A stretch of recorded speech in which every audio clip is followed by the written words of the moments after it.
Let's talk about flat spells. Flat spells are no bueno for us older surfers. Keep in mind, every day you spend out of the water not surfing, your muscles will slowly become deconditioned. And I have to say, the biggest chief complaint I get from my older surfers is the, drumroll, the lower back. When the lower back gets fatigued, you can really feel it down there, and sometimes it's quite painful.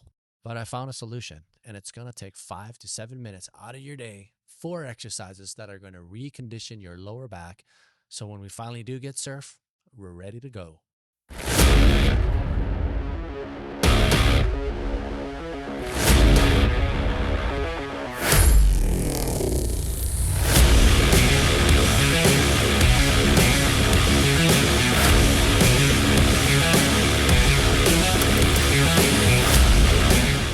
Before we get back to the exercises, I'm going to show you what happens to the lower back and how it gets activated with my son Kai paddling on the surfboard in the pool. Kai, go ahead and relax. As you can see, there's no way you can paddle like this. You need to raise your chest up to create separation for your shoulders. Go ahead and rest again. You're going to see that his erector spinae muscles are off contraction. So go ahead and start paddling. Lift the chest off. There you go. You can see it. It's in contraction right here. You can see it flexing. Let's take a quick look at the muscles responsible for back extension. We have 3 different muscles for the erector spinae muscles. Number 1, we have the longissimus, 2, the iliocostalis, and 3, the spinalis. Next, we have the gluteus maximus. Its primary function is for hip extension, but it does play a big role for back extension. Finally, we have the QL, also known as the quadratus laborum. So let's begin by pumping blood into this area by using a warm-up exercise called the floor bridge. Now, speaking about pumping, let's pump the brakes on this vid and talk about back injury. If you're one of those surfers walking around with a very serious spinal injury, this video is probably not for you. If you so happen to fall into that category of serious low back issues, please go see an orthopedic, therapist, or even a chiropractor to help you out. Let's do 20 reps of this. Starting position, we're going to have our back on the floor, our knees up, and our feet directly underneath our knees, shoulder width apart. We're going to drive our hips off the floor, driving through the heels of our feet so we can activate our glutes and lower back.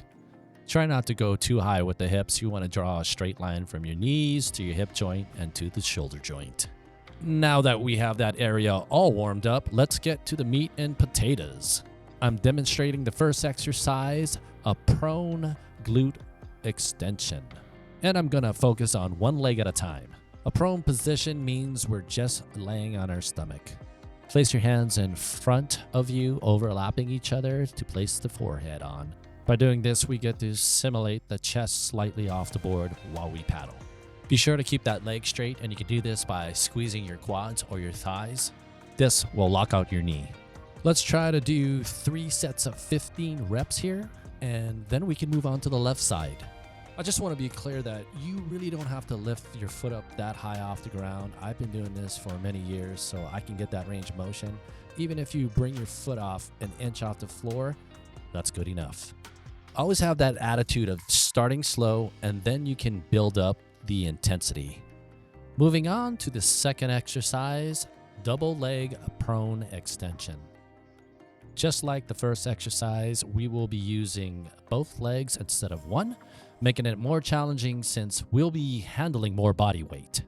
Remember, squeeze the glutes to raise up the legs and make sure your knees are straight by activating your quads or contracting your thighs. Let's do 15 reps at 3 sets each. Exercise 3, the floor prone cobra. As you can see in the video, I am just lifting up my upper body off the floor. Okay, starting position, I'm gonna have my forehead on the floor and my chin tucked in, with my hands on the side of my hips, palm facing down. To initiate the movement, keep your hips flush to the ground, squeeze your glutes, squeeze your quads to keep the legs locked out, and activate your erector spinae muscles to bring the chest and your arms off the ground.